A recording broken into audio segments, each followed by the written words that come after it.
All right, the Lorwyn Eclipse story comes out in just a few weeks. Let's catch up on everything you need to know about the original Lorwyn. And don't feel bad. Basically, nobody read these books. Lorwyn happened between the basically wrap up of all of early Magic story in the Time Spiral block and the soft reboot that was Shards of Alara.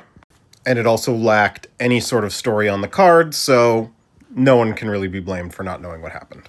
So here's the deal. Every 300 years, Una, the queen of the Fae on the plane, would create the Great Aurora. Now, the Great Aurora would shift the world between Lorwyn and Shadowmoor, two states of the same plane. However, the end of the Time Spiral block, the Great Mending, messed things up for her, and the Great Aurora was coming sooner than she intended. This is a hyper-abbreviated version of the story, so please bear with me. As a failsafe, Una created an avatar of herself and embodied it in the personality and body of Marilyn of the Morn Song.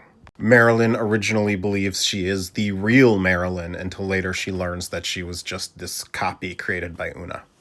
Marilyn runs into Rhys, who is a hunt master for the Gilt-Leaf Elves, until a hunt goes bad and he becomes an exile because of his horns, and he's hunted down by Nath of the Gilt-Leaf.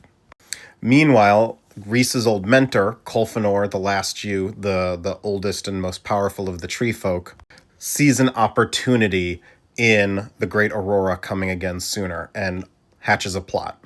He has Aisling go fetch Rhys for him so that they can go plant his seed cone to have his offspring grow, because he tells them it's like the end of his life. They're accompanied by Brigid, who is a hero of Kithkin, and Sig, who sort of transports everyone quickly down the river, but has a secret of his own.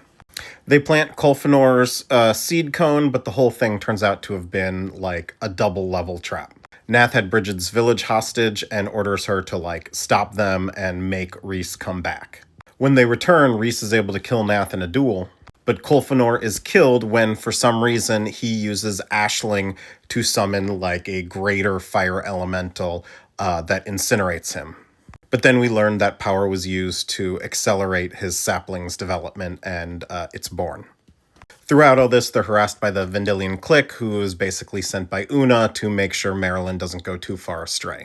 In the Morningtide book, they all split up. Sig and Brigid end up going to find Sig's home and the Crescent of Morningtide, which is something they're apparently going to need for what's coming.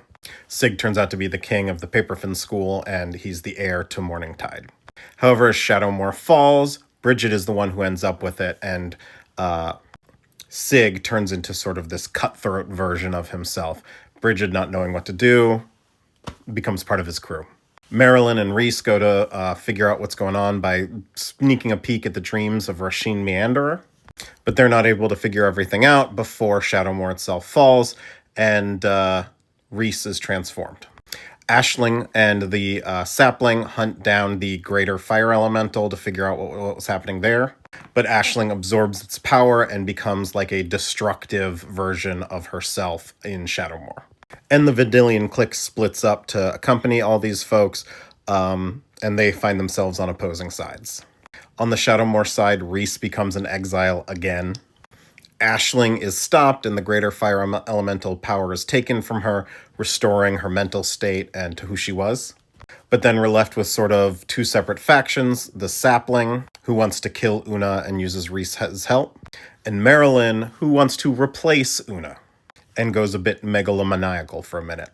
However, Una sort of puts her in her place, and she ends up lending her help to the others, having learned her lesson.